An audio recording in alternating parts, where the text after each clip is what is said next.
किसान भाइयों नमस्कार। स्वागत है आप सभी का कृषि समाचारों के आज के अंक में। सबसे पहले नजर आज की खास खबरों पर। इस साल 15 मार्च तक चीनी उत्पादन 14% ऊंचा रहा। तेल के कम दाम से महंगाई होगी फेल। ओलावृष्टि का अंगूर निर्यात पर असर। उत्तर प्रदेश में चीनी उत्पादन 56 लाख टन पर पहुंचा। और अब समाचार विस्तार से। देश का चीनी उत्पादन चालू विपणन वर्ष में 15 मार्च तक 2.21 करोड़ टन यानी करीब 14% अधिक रहा। भारतीय चीनी मिल संघ ने यह जानकारी देते हुए बफर स्टॉक के सृजन की मांग की है, जिससे उनका नकदी का प्रवाह बढ़ सके और वे गन्ना किसानों को भुगतान कर सकें।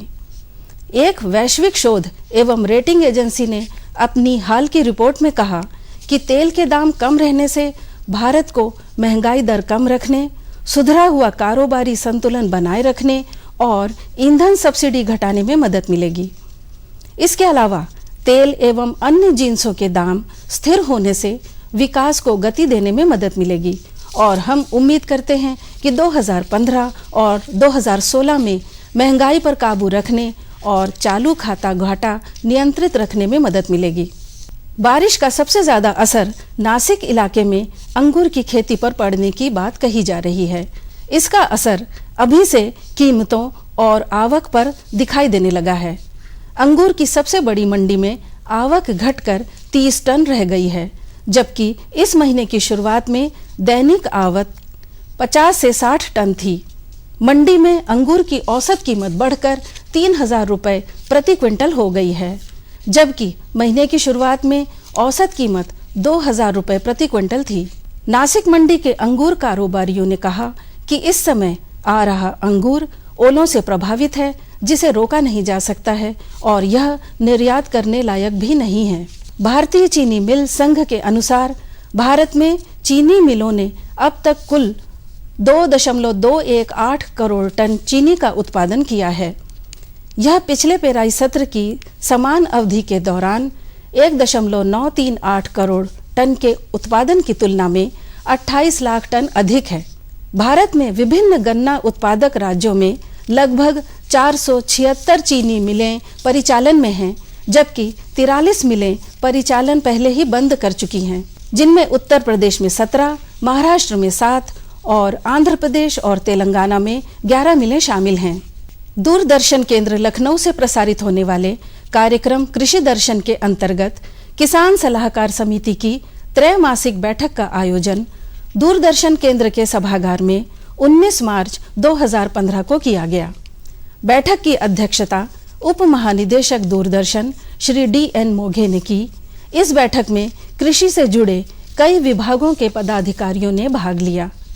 बैठक में अप्रैल 2015 से जून 2015 तक कृषि दर्शन कार्यक्रम में समायोजित होने वाले विषयों पर विस्तृत रूप से चर्चा की गई और कृषि विशेषज्ञों ने सभी विषयों पर विस्तार से चर्चा की। किसान भाइयों, कृषि समाचारों के बाद आइए अब जानकारी लेते हैं प्रदेश की प्रमुख मंडियों के ताजा मंडी भावों की।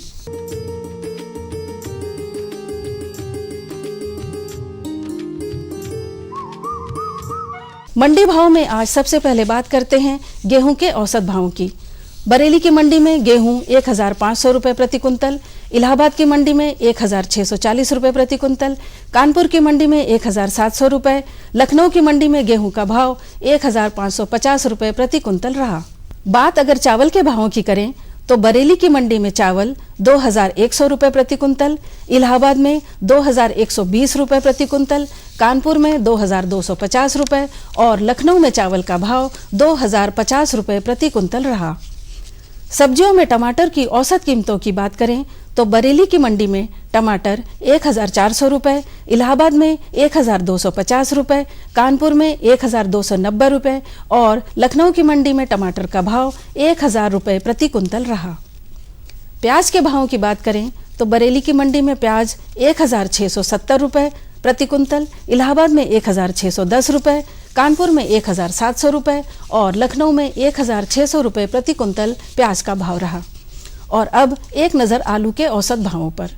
बरेली की मंडी में आलू का भाव 540 रुपए प्रति कुंतल, इलाहाबाद में 590 रुपए, कानपुर में 500 रुपए और लखनऊ की मंडी में आलू का भाव 620 रुपए प्रति कुंतल रहा। एक नजर पपीते के औसत भावों पर। बरेली की मंडी में पपीते का भाव 1850 रुपए प्रति कुंतल, इलाहाबाद में 1700 रुपए प्रति कुंतल, कानपुर में 2050 रुपए और लखनऊ की मंडी में पपीते का भाव 1880 रुपए प्रति कुंतल रहा। केले के औसत भावों की बात करें तो बरेली की मंडी में केले का भाव 1800 रुपए प्रति कुंतल, इलाहाबाद में 2000 रुपए, कानपुर में 2050 रुपए और लखनऊ की मंडी में केले का भाव 1880 रुपए प्रति कुंतल रहा। तो ये थे आज के कृषि समाचार और मंडी भाव। कल के अंक में हम फिर आपके लिए लेकर आएंगे कृषि जगत से जुड़ी नई नई जानकारियां और मंडी भाव। तब तक के लिए दीजिए अनुमति। नमस्कार। और बताओ। बस। अरे ये क्या भैया जी, बस इतनी सी रासायनिक खाद? किसानी छोड़ रहे हो क्या? किसानी नहीं, नादानी छोड़ रहे हैं। मिट्टी की जांच कराई है।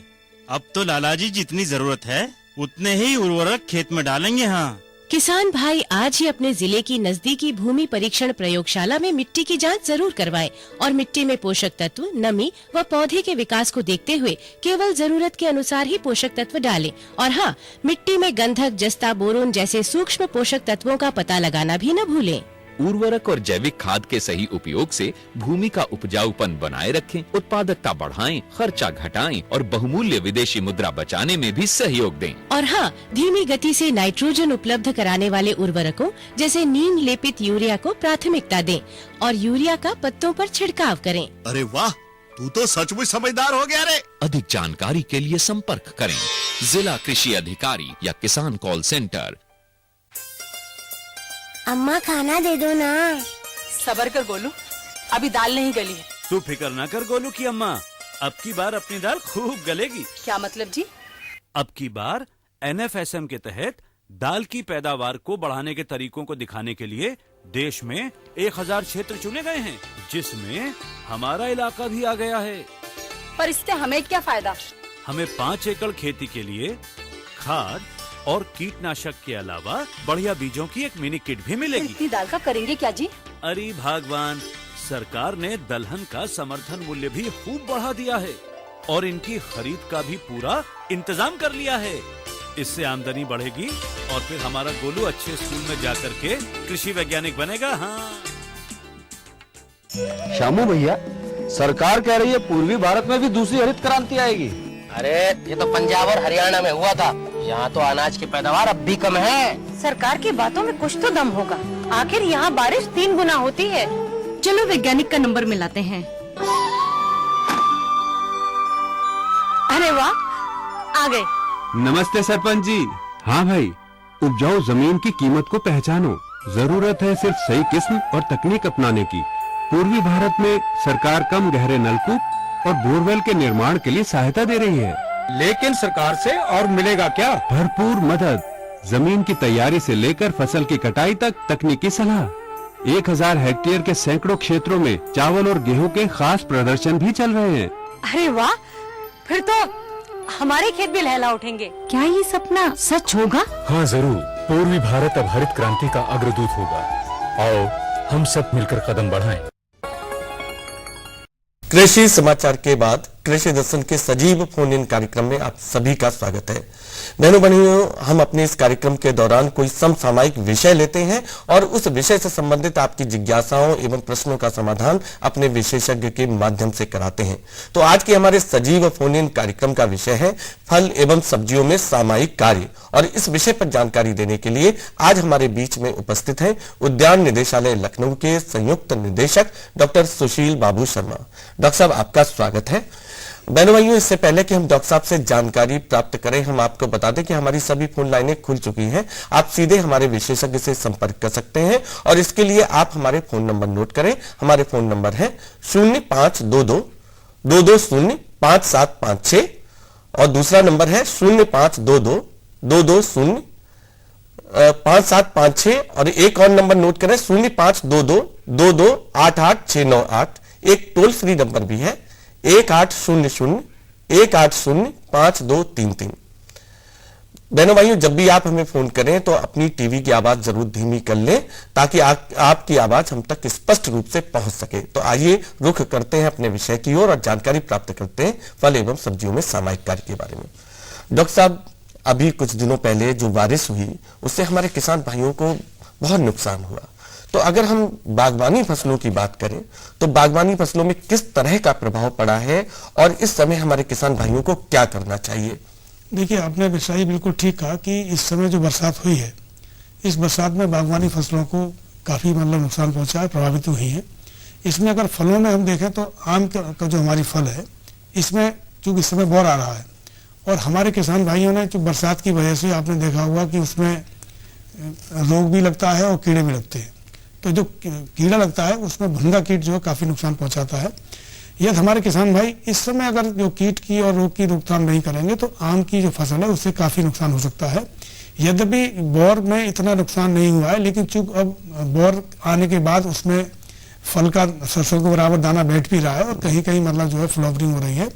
तो मेरा इस समय किसान भाइयों को यही सलाह है कि देखिए, जो ये दहिया रोग लगता है जिसे हम खला रोग कहते हैं, तो किसान भाई अगर इस समय चूक कर जाएंगे तो जो बौर आया हुआ है उससे काफ़ी नुकसान हो सकता है। तो किसान भाइयों को इस समय सलाह कि जिन बागों में देख लें कि जहां इस रोग की समस्या है तो उसमें जो सल्फर है उसका छिड़काव कर सकते हैं, क्योंकि अभी मौसम इतना गर्म नहीं हुआ है। तो 2 ग्राम सल्फर ले लें और उसकी 1 लीटर पानी में घोल बना करके अगर छिड़काव करते हैं तो इस रोग को भी रुका जा सकता है। तो डॉक्टर साहब, एक बार छिड़काव करना है, एक छिड़काव अभी कर दें और देख लें कि दूसरे छिड़काव की अगर आवश्यकता हो तो दूसरा छिड़काव भी कर दें, क्योंकि जब तक मटर के दाने के बराबर फल नहीं हो जाता है तो तब तक हमको ये सुरक्षात्मक छिड़काव करना पड़ेगा। दूसरा ये कि जो भुंगा कीट है ये भी काफी नुकसान पहुंचाता है। डॉक्टर साहब, एक दर्शक हमारे फोन लाइन पर है, नंद स्वरूप मिश्र जी, बाराबंकी से। हेलो, मैं नंद स्वरूप मिश्रा हूँ, बाराबंकी गांव बसौली फंसा। मैं जानना चाहता हूँ, हमारे आम के बाग में जो आम का दाना है वो मसूर की बराबर हो चुका है। अब उसमें कुछ पत्तों में चिकनापन आ गया, जैसे लाठी टाइप क्या लग जाती है ऐसे। तो हमें क्या करना चाहिए जिससे लाठी से बचा सके अपने? देखिए मिश्रा जी, आपने बहुत सही समय पर प्रश्न किया है। देखिए कि इस समय जहाँ चिकनापन आ जाता है तो देखिए या तो स्किल इंसेक्ट का प्रकोप होता है या भुंगा कीट का होता है, कहीं कहीं गुजिया कीट का प्रकोप होता है। तो ये कीट इस तरह के है कि ये श्राप छोड़ते हैं जिससे चिकनापन आ जाता है। तो ये देख लें कि ये कीट का प्रकोप है, तो इसके लिए जो कीटनाशक रसायन है जैसे मोनोक्रोटोफास है या डाइमेथोएट है, तो इसकी 1.5 ml मात्रा जो है 1 लीटर पानी में घोल बना करके अगर छिड़काव करेंगे तो जो भुंगा कीट है या स्किल इंसेक्ट है इसकी आप रोकथाम कर सकते हैं। और इसमें जैसे कि आपने देखा होगा कि जब ये कीट श्राप छोड़ता है तो इस पर अगर आपने इसका नियंत्रण नहीं किया तो इस पर काली फफूंदी जम जाती है, तो उससे आपको और नुकसान होता है। तो समय रहते ही मेरे सभी किसान भाइयों को सलाह है कि जिस तरह की ये समस्या मिश्रा जी ने बताई है, यदि आपके बाग में भी है तो इसमें कोई भी कीटनाशक रसायन का छिड़काव करें और 15-20 दिन के अंतराल पर छिड़काव करें। जी डॉक्टर साहब, एक दर्शक हमारे जौनपुर से फोन लाइन पर है। हेलो। हाँ हेलो जी, क्या नाम है आपका? हेलो जी, मैं जगदीश यादव बोल रहा हूँ। हाँ जगदीश जी, क्या जानना चाहते हैं आप? मेरा एक आम का पेड़ है जी। वो आम का पेड़ करीबन 7-8। जगदीश जी, आप अपनी टीवी की आवाज कम कर लीजिए, आपकी आवाज हम तक स्पष्ट रूप से नहीं पहुंच पा रही है। अच्छा तो मेरा आम का जो पेड़ है ना सर जी, वो कम से कम 7-8 साल हो गया है।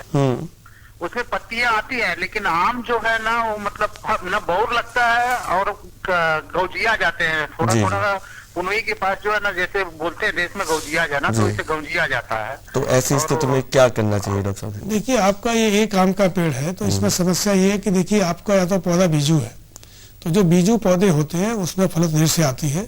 दूसरी बात यह कि जब भी आप मतलब पौधा लें तो कलमी पौधा लें, क्योंकि उसकी फलत समय से आती है।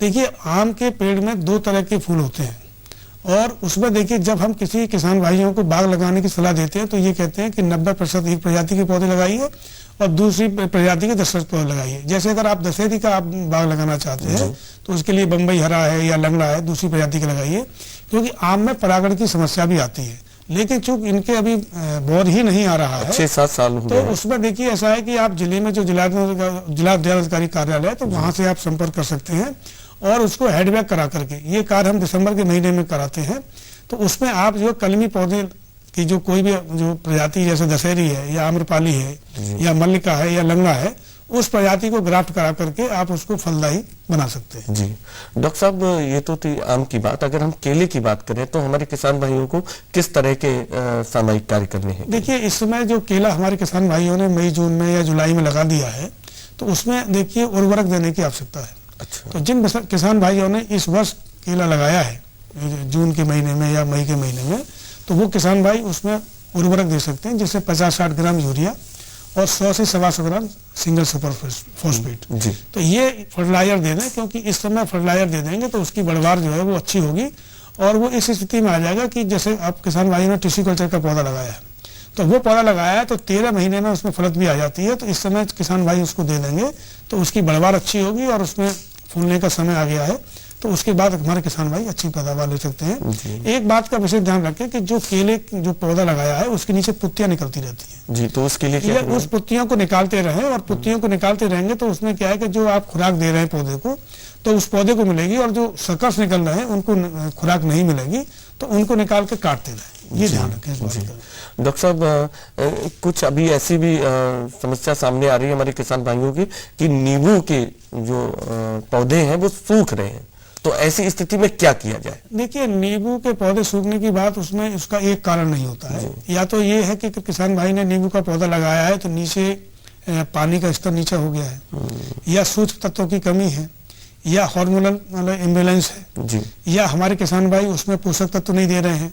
तो पहले ये देख लें किसान भाई की नींबू का पौधा जो लगाया है तो कहीं ऐसा तो नहीं है उसका पानी का तल नीचे हो, इसकी वजह से सूख रहा हो, या कभी कभी आपने देखा होगा फंगस भी लग जाता है जी। तो इसमें अगर फंगस लगा हुआ है तो किसान भाई उसमें कार्बेंडाजिम ले लें, उसकी 1 ग्राम मात्रा 1 लीटर पानी में मिलाकर के अगर उसको जड़ों के आसपास उसका छिड़काव कर देते हैं तो उससे जो है वो रोका जा सकता है। दूसरा ये कि ये देखना कि अगर फफूंदी है तो फफूंदी के लिए बोल्डो मिश्र का भी छिड़काव कर सकते हैं। अच्छा। तो बोल्डो मिश्र के लिए ऐसे कॉपर सल्फेट ले लें 5 भाग, और 5 भाग भुजा हुआ चूना ले लें और 50 लीटर पानी में घोल बना लें, उसका छिड़काव कर सकते हैं। देखिए, ये चीज जब कर सकते हैं जब आपके पास सिट्रस का या नींबू प्रजाति का कोई बाग है, तो उस तरह के बाग में छिड़काव करेंगे तो जो आपकी जो समस्या है जो सूख रहे हैं तो वो नहीं सूखेंगे, लेकिन मिट्टी की जांच भी इसके साथ साथ करा लें। डॉक्टर साहब, एक दर्शक हमारे फोन लाइन पर बाराबंकी से है। हेलो हेलो हेलो, हाँ जी, हम जयदेवी मिश्रा बोल रहे हैं, गांव बसौली, जिला बाराबंकी से। जी जयदेवी जी, क्या जानना चाहती हैं आप, क्या समस्या है? ये चाहते हैं, हमने केले की खेती की है तो नवंबर में उसमें फल आ चुके हैं, तो हम क्या केला वही पेड़ में पक सकते हैं या नहीं? देखिए, ऐसा है कि हम अपने किसान भाइयों को तो यही सलाह देते हैं कि जब आपने केले की मतलब बागवानी कर रहे हैं तो देखिए पेड़ की फसल से फायदा तो मिलता है, लेकिन अगर आप टिश्यू कल्चर का नया पौधा लगाएंगे तो उससे आपकी पैदावार भी ज्यादा होगी जी। यदि आप नया पौधा नहीं लगाना चाहते हैं तो उसमें देखिए अब चूक अगर अगले महीने आप अगर एक पुत्ती को छोड़ देते हैं तो जब 2-2.5 महीने की पुत्ती आपकी हो जाएगी तो उससे भी आप फल ले सकते हैं। लेकिन केले में सबसे महत्वपूर्ण बात यह आती है कि केला लगाने का समय उपयुक्त क्या है जी। यदि देखिए, अगर आप पुत्तियां लगाना चाहते हैं तो इसके लिए मई जून का महीना है। यदि टिश्यू कल्चर का पौधा आप लगाना चाहते हैं तो उसके लिए आप जुलाई तक लगा सकते हैं, क्योंकि टिश्यू कल्चर के पौधे से 13 महीने में आपको फलत लेनी है, तो उससे आपको पैदावार लेने के लिए आपको समय से ही पौधा लगाना पड़ेगा। जैसा कि आपने कहा कि जो पौधा पुराना लगा हुआ है फल ले ली है, तो उसमें एक पुत्ती को आप बढ़ने दें और उस पुत्ती से ही आप उत्पादन ले सकते हैं। अच्छा डॉक्टर साहब, ये तो बात थी फलों की। अगर हम सब्जियों की बात करें तो हमारे किसान भाइयों को किस तरह के सामयिक कार्य करने हैं? देखिए मिश्रा, जैसा आपने कहा कि बरसात से हमारे किसान भाइयों को नुकसान भी हुआ है, और देखिए ये जो समय है ये जायद की फसलों के लिए, चाहे वो हमारी लता वाली सब्जियां हो, चाहे भिंडी हो जी, बैंगन हो, मिर्च हो, तो ये हमारी लोबिया हो, ये हमारी ऐसी फसलें कि किसान भाई जायद में लगाते हैं और किसान भाई इससे अधिक पैदावार भी लेते हैं। और चूंकि जायद में सब्जियों की संख्या कम होती है तो हमारे किसान भाइयों को सलाह ये है कि जो लता वाली सब्जियां अगर किसी कारणवश या बरसात की वजह से किसान भाई नहीं लगा पाए हैं तो वो इस समय लगा सकते हैं। अच्छा, जैसे हमारी लता वाली सब्जियां हैं तो देखिए आपने देखा होगा इनको सामान्यतः हमारे किसान भाई बीज बोकर ही इसको लेते हैं। डॉक्टर साहब, महाराजगंज से अनिल त्रिपाठी जी हमारे फोन लाइन पर है। हेलो हेलो, हाँ जी जी, बताइए क्या समस्या है आपकी? जी, हमारे पास आम के पौधे हैं, 4 पौधे हैं जी, और पहले तो फल दे रहे हैं, साल भर से फल नहीं आ रहे हैं, नई पत्तियां आती लेकिन बौर लगते ही नहीं। जी देखिए ऐसा है कि इसके कई कारण हो सकते हैं। देखिए एक कारण तो ये कि जब कभी अगर आम के पुराने पौधे हैं तो इसमें हम किसान भाइयों को ये सलाह देते हैं कि नवंबर के महीने से सिंचाई बंद कर दें। यदि आप सिंचाई लगातार करते रहेंगे तो क्या है, वो पत्तियां निकलती रहती है और जब पत्तियां निकलती रहती है तो वो बौर नहीं आता है। और देखिए बौर उसी सूट पर आता है जो 6 महीने पुरानी हो। यदि आप नवंबर के बाद भी पानी देते रहेंगे तो उसमें पत्तियां निकलती रहेंगी और आपको पैदावार नहीं मिलेगी। तो मेरा सभी किसान भाइयों से अनुरोध है कि जिन किसान भाई मतलब फलत आ रही है उसमें नवंबर के महीने में सिंचाई करना बंद कर दें। सिंचाई के लिए हम किसान भाइयों को जो फलतदार मतलब हमारे बाग होते हैं उसमें तभी हम सलाह देते हैं कि जब दाना मटर के बराबर हो जाए, और उसमें जब मटर के दाने के बराबर हो जाता है तो 2-3 सिंचाइयों के लिए ही हम रिकमेंड करते हैं कि किसान भाई उसको दे दें सिंचाई और उसके बाद फलत लें। जी इसका ध्यान रखें। डॉक्टर साहब जैसे हम सब्जियों की बात कर रहे थे तो इस समय कुछ दिनों पहले जो बारिश हुई तो उन सब्जियों पर किस तरह का प्रभाव पड़ा है? आपने आम के बारे में तो बताया, लेकिन इन सब्जियों पर किस तरह का प्रभाव पड़ा है और हमारे किसान भाइयों को इस समय क्या करना चाहिए? देखिए सब्जियों पे नुकसान, देखिए जो लता वाली सब्जियों किसान भाइयों ने जैसे भिंडी का बीज बोया होगा तो वो अगर जमाव नहीं हुआ है या आप लौकी तरोई का बीज बोया है तो हम किसान भाइयों को देखिए सलाह देते हैं कि चूंकि इस समय जलवायु परिवर्तन का दौर है और हमारे किसान भाइयों को इस जलवायु परिवर्तन के हिसाब से भी अपने को बदलाव में लाना पड़ेगा। तो इसमें देखिए सबसे महत्वपूर्ण बात ये आती है कि जो चाहे लता वाली सब्जी हो। जी डॉक्टर साहब मऊ से राजकुमार यादव जी फोन लाइन पर है। हेलो। हाँ सर। हाँ राजकुमार जी, क्या जानना चाहते हैं? सर हमारा एक कटहल का पेड़ है, उसमें पिछले साल भी छोटे छोटे फल लगे थे और गिर गए सड़ के। जी इस साल भी छोटे छोटे फल लगे हैं और सड़ कर कुछ गिर भी गए हैं। देखिए उसमें ऐसा है कि जो कटहल का पेड़ होता है उस पर नर और मादा दोनों ही फूल आते हैं। अच्छा। अगर कुछ थोड़ी बहुत मात्रा में गिर रहे हैं तो ये कोई इस तरह की समस्या नहीं है, लेकिन अगर ज्यादा गिर रहे हैं तो इसके लिए कॉपर ऑक्सीक्लोराइड इसकी 3 ग्राम मात्रा अगर 1 लीटर पानी में घोल बना करके छिड़काव करेंगे तो जो फफूंदी से फल गिर रहे होंगे उसकी उससे रोकथाम हो सकती है। तो ये देख लें, और कम मात्रा में गिर रहे हैं तो कोई ऐसी चिंता की बात नहीं है, लेकिन अगर ज्यादा समस्या है तो इस फफूंदीनाशक रसायन का छिड़काव करके आप इसको रोकथाम कर सकते हैं। डॉक्टर साहब जैसे आप लता वर्गीय सब्जियों के बारे में बता रहे थे तो किस तरह से हमें सावधानी बरतनी है? देखिए मिश्रा जी, मैं जैसे बताया कि बरसात की वजह से काफी नुकसान होता है, तो किसान भाइयों को हम सलाह देते हैं कि देखिए जब बरसात अधिक होती है या ठंड का मौसम होता है तो किसान भाइयों को लता वाली सब्जियों की भी पौध तैयार करनी चाहिए। अच्छा। और ये पौध किसान भाई लो टनल पॉली हाउस में प्लास्टिक की जो है वो टनल बना करके कर सकते हैं। उससे तो ये होता है कि जैसे बरसात अभी हो गई, बरसात में हमारे ओपन फील्ड में अगर किसान भाइयों का काफी नुकसान भी हो गया, तो ये लो टनल पॉली हाउस में किसान भाई अगर पौध तैयार करेंगे तो उससे किसान भाइयों को फायदा होगा। लेकिन लौकी वाली जो सब्जी है, सब्जियां हैं लता वाली हैं, तो उसमें चाहे लौकी हो, चाहे तरोई हो, चाहे आपका वो जो है कद्दू हो, चाहे खीरा हो, उसको पॉली बैग में तैयार कर सकते हैं। पॉली बैग में और सब्जियों की पौध आप जो ओपन फील्ड में तैयार कर सकते हैं, लेकिन इसकी पॉली बैग में तैयार करनी पड़ेगी, क्योंकि अगर आप इसको एक स्थान से दूसरे स्थान पर ले जाएंगे तो वो पौध सूख जाती है, क्योंकि इसमें सोवेनिन नाम का पदार्थ पाया जाता है और उसको पौधों को उखाड़ने से वो पौध नष्ट हो जाती है। तो सबसे पहले किसान भाइयों से अनुरोध ये कि चूंकि ये जलवायु परिवर्तन की वजह से किसान भाई सब्जियों की जो पौध तैयार करें वो लो टनल पॉली हाउस में करें। और इसके अलावा बहुत सी ऐसी हमारी सब्जियां हैं जो पॉलीथीन के जो नेट बना करके या उससे कर सकते हैं, चाहे नेट हाउस हो चाहे पॉली हाउस हो। आजकल हमारे लखनऊ, चाहे बाराबंकी जनपद हो, चाहे रायबरेली हो, चाहे गाजियाबाद हो, बहुत से किसान भाई ऐसे हैं जो पॉली हाउस में खेती कर रहे हैं। और देखिए जलवायु परिवर्तन में जो असामयिक बरसात होती है या बाढ़ की स्थिति आती है, उससे निजात पाने के लिए हमारे किसान भाई जो है ये पॉली हाउस में खेती कर सकते हैं और एक एकड़ में हमारे किसान भाई 10-10 लाख रुपए इसमें कमा रहे हैं। जी डॉक्टर साहब, हमारे किसान भाई मतलब अच्छा उत्पादन हो, जो सब्जी कर रहे हैं या जो फल हमारे जो बागवान भाई उगा रहे हैं, तो अच्छा उत्पादन हो, इसके लिए हम संक्षेप में जानना चाहते हैं उन्हें किस तरह की सावधानी बरतनी चाहिए? देखिए पहले तो ये कि जहाँ से भी हमारे किसान भाई सब्जी बीज लें, अगर सब्जी की खेती करना चाहते हैं तो बीज में प्रमाणित हो। प्रमाणित बीज अगर है और स्वस्थ है तो उससे हमारे किसान भाइयों की आधी समस्या दूर हो जाती है। इसके अलावा जो प्रजातियों का चुनाव करें वो देख लें। जैसे हमारे किसान भाई सपोज अगर फूल गोभी की खेती करना चाहते हैं तो फूल गोभी की खेती में 3 तरह की मतलब जो है बीज आते हैं, जो किस्में हैं। जैसे मान लो अगेती है, अगर किसान भाइयों ने अगेती की जगह पछेती प्रजाति का बीज लगा दिया तो पैदावार नहीं मिलेगी। या हमारे किसान भाई टमाटर की खेती करना चाहते हैं तो देख लें कि किस तरह की टमाटर की खेती करना चाहते हैं। वो चाहे भूसी टाइप का है, चाहे वो डॉक्टर साहब आपने इतनी उपयोगी जानकारी हमारे किसान बहन भाइयों को दी, इसके लिए आपको बहुत बहुत धन्यवाद। बहनों भाइयों, जैसा कि डॉक्टर साहब ने बताया कि फल एवं सब्जियों में इस समय हमें किस तरह के सामयिक कार्य करने हैं, डॉक्टर साहब ने जो बातें बताई उस पर आप अमल करेंगे तो निश्चित रूप से लाभान्वित होंगे। अब हमारे कार्यक्रम का समय समाप्त होता है, हमें अनुमति दीजिए, नमस्कार।